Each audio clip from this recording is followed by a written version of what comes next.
Inversion is a special grammar rule in English. It changes the usual order of words in a sentence. Usually the subject comes first, then the verb. But with inversion, the verb comes before the subject. Inversion is useful for a few reasons. It can make sentences sound more formal. It can add emphasis to certain words. And it is necessary for some grammar structures. We will look at different ways to use inversion. We will see examples to make it clear. Let's begin. Negative adverbials are words like never, rarely, seldom, hardly, scarcely, barely, and little. These words are used to express a negative meaning or to indicate a low frequency of occurrence. They are often employed to add emphasis or to create a more formal tone in writing and speech. When we start a sentence with these words, we use inversion. This is a grammatical construction where the normal order of words is reversed, typically for emphasis or stylistic reasons. Inversion can make a sentence sound more dramatic or formal. This means the auxiliary verb comes before the subject. For instance, instead of saying, "I've never seen such beauty," we would say, "Never have I seen such beauty." This structure is not only grammatically correct, but also adds a layer of sophistication to the sentence. If there's no auxiliary verb, we use do, does, or did. For example, in the sentence, "I seldom go out on weekends," there is no auxiliary verb. To create an inversion, we add do to form "seldom do I go out on weekends." Let's look at a normal sentence. "I have never seen such beauty." This sentence is straightforward and clear, but it lacks a certain emphasis that can make it more impactful.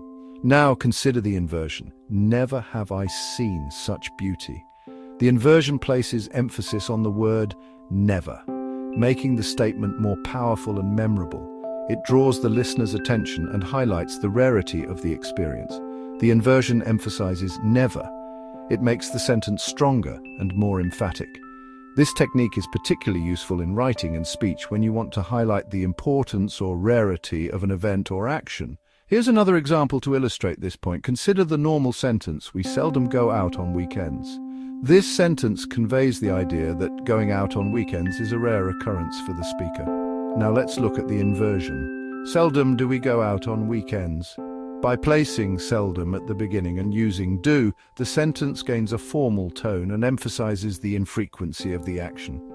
Inversion with negative adverbials is common in formal writing. It is often used in academic papers, formal speeches, and literary works to add emphasis and create a more polished and sophisticated tone.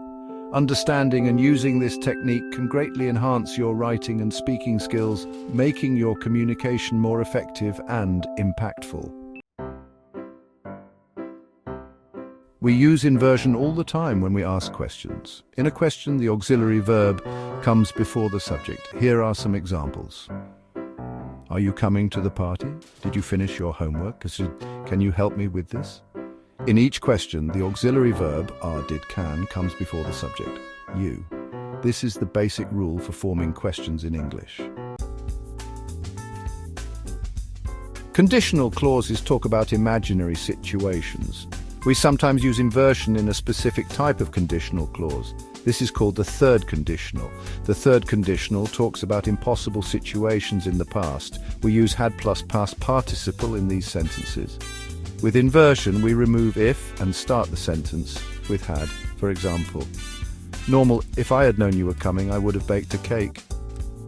Inversion, "Had I known you were coming, I would have baked a cake." Inversion makes the sentence more formal. Section 5. Inversion with so such. In this section we will explore how to use inversion with the words so and such to add emphasis and drama to your sentences. This technique is particularly useful in both written and spoken English to highlight the intensity or extremity of a situation or description. We can also use inversion with so and such. This structure is not only grammatically correct but also adds a layer of sophistication to your language. By placing so or such at the beginning of the sentence, followed by an adjective or noun, you can create a more impactful statement. This structure emphasizes how strong or extreme something is. For example, when you want to describe something that left a significant impression on you, using inversion can make your statement more compelling. Let's look at an example to understand this better. Normal. The sunset was so beautiful that we couldn't tear our eyes away. This is a straightforward way to describe the beauty of the sunset. However, if we use inversion, the sentence becomes more striking. Inversion. So beautiful was the sunset that we couldn't tear our eyes away. Notice how the inversion places emphasis on the word beautiful, making the description more vivid and engaging. The inversion emphasizes the beauty of the sunset. It draws the listener's or reader's attention to the adjective beautiful, thereby enhancing the overall impact of the sentence. This technique is particularly effective in creative writing, poetry, and even in everyday conversations when you want to make a point more forcefully. We use a similar structure with such. Just like with so, using such at the beginning of a sentence can add emphasis and make your statement more dramatic. This is especially useful when you want to highlight the extent or degree of something. Normal. It was such a difficult exam that many students failed. This sentence clearly conveys the difficulty of the exam. But let's see how inversion can make it even more impactful. Inversion. Such was the difficulty of the exam that many students failed. Here, the inversion places the focus on the word difficulty, making the sentence more dramatic and emphasizing just how challenging the exam was. Inversion makes the sentence more dramatic. It adds a sense of urgency and importance to the statement, making it more memorable. This technique can be particularly useful in storytelling, speeches, and even in academic writing to highlight key points. By mastering the use of inversion with so and such, you can enhance your English language skills and make your communication more effective and engaging. Section 6. Inversion after certain adverbs. Some other adverbs and adverbial phrases can also trigger inversion. These often emphasize the time or place of an action. Here are some examples. Only then did I realize my mistake. Only then emphasizes the time. Under no circumstances should you open this door. Under no circumstances is a negative adverbial phrase. Here comes the bus. Here indicates place. Inversion after these adverbs is less common than the other types we've discussed. However, it's good to be aware of them. Section 7. Common mistakes to avoid.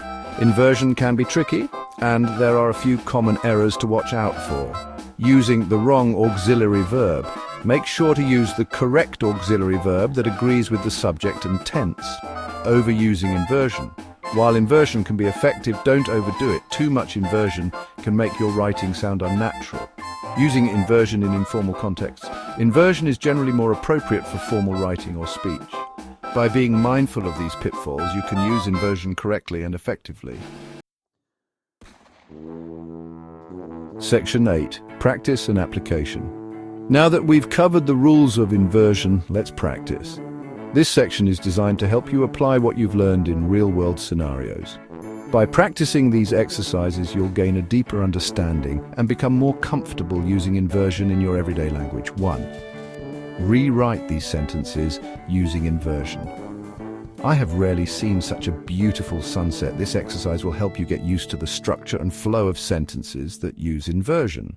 Try to think about how the meaning changes and how the emphasis shifts when you rewrite the sentence. If I had studied harder, I would have passed the exam. Notice how the inversion places emphasis on the condition and the result. This can make your sentences more engaging and dynamic. Practice rewriting similar sentences to get a feel for this technique.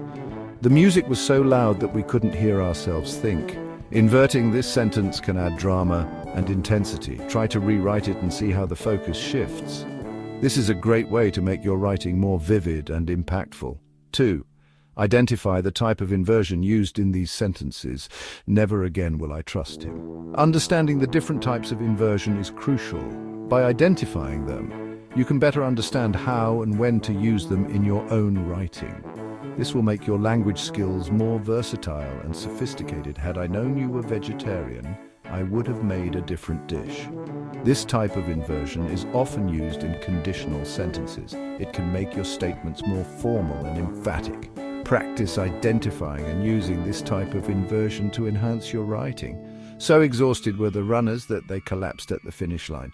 This is an example of inversion used for emphasis. It highlights the extent of the runner's exhaustion.